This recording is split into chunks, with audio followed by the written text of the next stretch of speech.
Brought to you by NBC bearing, भारताची पहिली bearing उत्पादक। काँग्रेस खासदार वर्षा गायकवाड आहेत माझ्यासोबत बोलण्यासाठी। ताई, आज 11:30 वाजता मोर्चाची वेळ आहे, पण इलेक्शन कमिशनने फक्त 30च लोकांना परवानगी दिलेली आहे भेटीसाठी। मोर्चाला नाहीये, फक्त भेटायला बोलवलं। बघा, असं आहे की आम्ही हा मोर्चा कशासाठी काढत आहोत की ज्या तऱ्हेने आपण बघतो आहोत की सगळ्यांची अपेक्षा आहे की ही भारताची निवडणूक जी आहे ती पारदर्शक पद्धतीने व्हावी।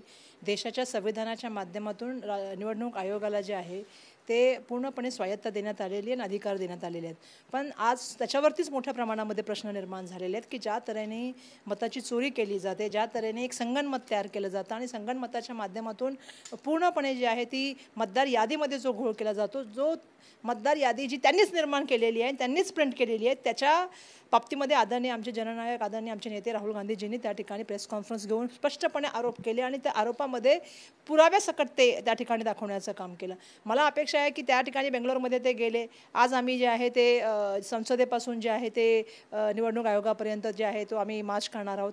अपेक्षा हीच होती की आम्हाला बोलण्याची त्या ठिकाणी संधी मिळेल आणि महाराष्ट्र असेल किंवा हरियाणा असेल किंवा इतर ठिकाणच्या निवडणूक ज्या पद्धतीने त्यांच्याशी जे आपण बघितलं की त्याच्यामध्ये मतदानाची संख्या वाढवली गेली, 5च्या नंतर मतदानाची लाईन होती का, हे विविध प्रश्न आहेत। त्यासाठी आम्ही CCTV फुटेज मागतो, डिजिटल मतदार यादी मागतो, पण ती देण्याचं काम त्या माध्यमातून होत नाही आणि म्हणून आज आम्हाला विरोधी पक्षाला सगळ्या जे आहे ते खासदारांना आज आम्ही सगळेजण जाणार आहोत। अपेक्षा होती की ते आम्हाला भेटतील, पण दुर्दैवाने त्यांनी फक्त 30च लोकांना त्या ठिकाणी जे आहे ते परवानगी देण्याचं काम झालेलं आहे। मी जयराम रमेश साहेबांना दिलेलं पत्र बघितलं त्यांचं निवडणूक आयोगाचं।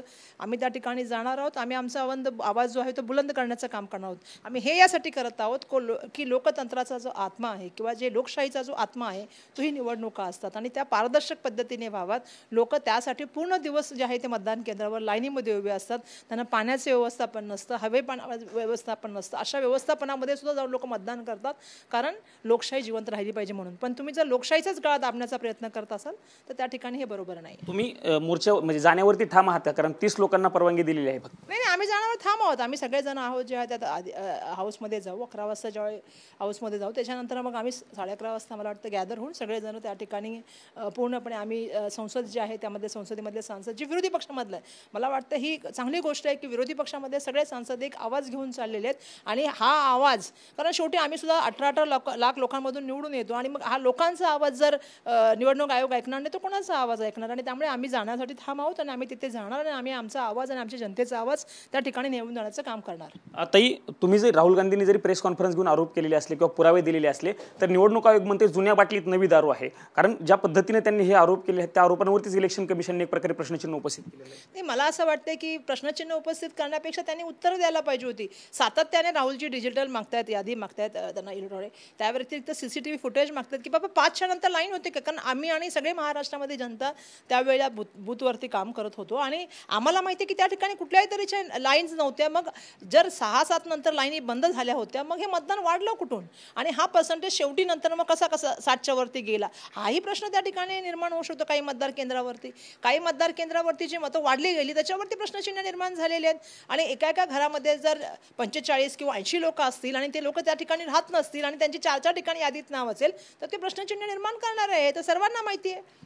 ताई, जर आज ज्या पद्धतीने मोर्चा काढते त्या मोर्चानंतर तरी तुम्हाला आगामी काळामध्ये सुधारणा होतील अशी अपेक्षा आहे? नाही, आम्ही आमचा प्रयत्न करणार की लोकशाहीचा आवाज आम्ही त्या ठिकाणी, लोकांचा आवाज आम्ही त्या ठिकाणी घेऊन जाण्याचं काम करणार आणि अपेक्षा ही करतो की केंद्र सरकार ज्या तऱ्हेने ह्या स्वायत्त यंत्रणावरती आपण बघतोय की सातत्याने कुडघोडी करण्याचं काम करत आहे, त्यांना कब्जामध्ये घेण्याचं काम करते आणि त्यांच्या माध्यमातून जे स्वतःचे अजेंडे चालवण्याचं काम करते, हे बरोबर नाही आहे। मला असं वाटतं भाजपा सरकार आणि मोदी सरकारने हे समजायला पाहिजे की ह्या यंत्रणा स्वायत्त आहेत आणि त्यांना स्वायत्तपणे काम करू दिलं पाहिजे। जनमानसामध्ये यांची दिवसेंदिवस जी प्रतिमा मलिन करण्याचं काम कोण करत असेल तर ते मोदी सरकार करते। धन्यवाद ताई आमच्याशी बातचीत केल्याबद्दल। ह्या वर्षा गायकवाड होत्या आणि त्यांनी म्हटलेलं आहे की स्वायत्त संस्थांना त्यांच्या पद्धतीने काम करू दिलं पाहिजे, असं मत वर्षा गायकवाड यांनी व्यक्त केलेलं असतानाच निवडणूक आयोगाच्या कार्यालयावरती आम्ही जाणार असा ठाम विश्वास देखील वर्षा गायकवाड यांनी TV9 मराठीशी बोलताना व्यक्त केल्याचं आपल्याला बघायला मिळतंय। कॅमेरामन राकेश कुमार सह मी Pramod Jagtap, TV9 Marathi, Navi Delhi. Brought to you by NBC bearing, भारताची पहिली बेअरिंग उत्पादक।